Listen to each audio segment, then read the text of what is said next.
All right, here I am with the great historian Paul Johnson at his home in London, and I'm going to ask you just a few questions and get your thoughts. First, why do you think religion in Europe has become so unpopular? Well, there is a very big secular movements in Europe, socialism, social democracy and so on. However, there are still vast numbers of Christians in Europe, as well as Jews, of course. And I don't think religion is dying out there at all. There could well be a religious revival over the next 20 years. If you were to give one powerful argument for being a religious person as opposed to a secular person, what would it be? If you want to be a happy person, I don't say that being religious will make you happy, but certainly nothing else will. And I think if you've got a genuine religion of the Judeo-Christian tradition, it enables you to meet misfortune face to face and overcome it and adapt yourself to it, and to see the brighter side of life. Do you pray? Oh yes, certainly. I always kneel down by my bed before getting into it, and I pray for people and things and all kinds of things. There's about 60 people on my prayer list at the moment. Do you have a favorite book in the Bible? Yes, I think the best book in the Bible is the book of Job. And that's a very mysterious book in some ways, and it's well worth reading and rereading because there's all kinds of beautiful things in it, and the story of this unfortunate man and terrible things that happened to him and the way he survived over them, and of course it has a happy ending. The happy ending is the least convincing thing in it, actually, but it's a wonderful book.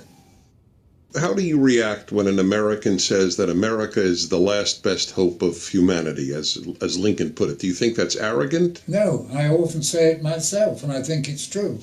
And I don't regard America and England as different countries. I regard them both as family.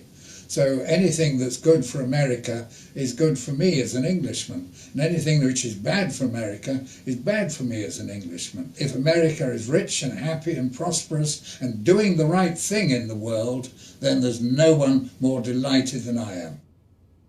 How do you explain anti-Americanism? It's a disease like anti-Semitism.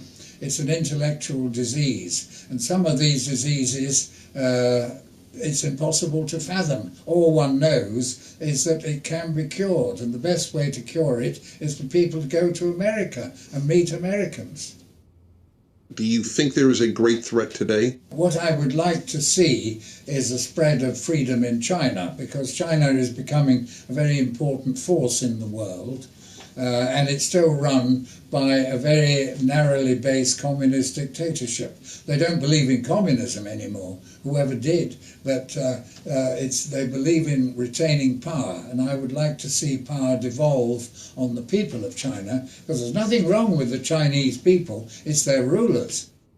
What do you know now that you didn't know 30 years ago? I think it is terribly, terribly important to get chronology right. Remember the dates, fix people with the dates. I think a weakness in chronology, it's impossible to write good history.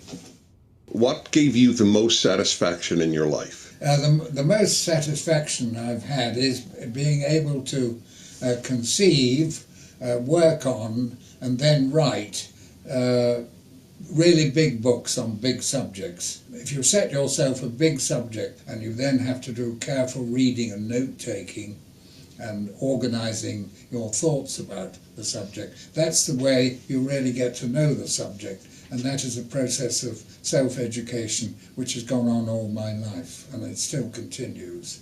And I think learning is the greatest thing in life. If you could talk to the world's youth for a minute, what would you like to say to them? I'd like to say three things. First, never be discouraged if you don't pass the exams and do brilliantly at school. Secondly, always aim high. It doesn't matter what you're doing in life, but you always ought to aim high and set yourself the highest possible standards. Thirdly, do the good things in life. Don't waste your time on the mean things. Try and be magnanimous, big-hearted. Those are the three things I would say.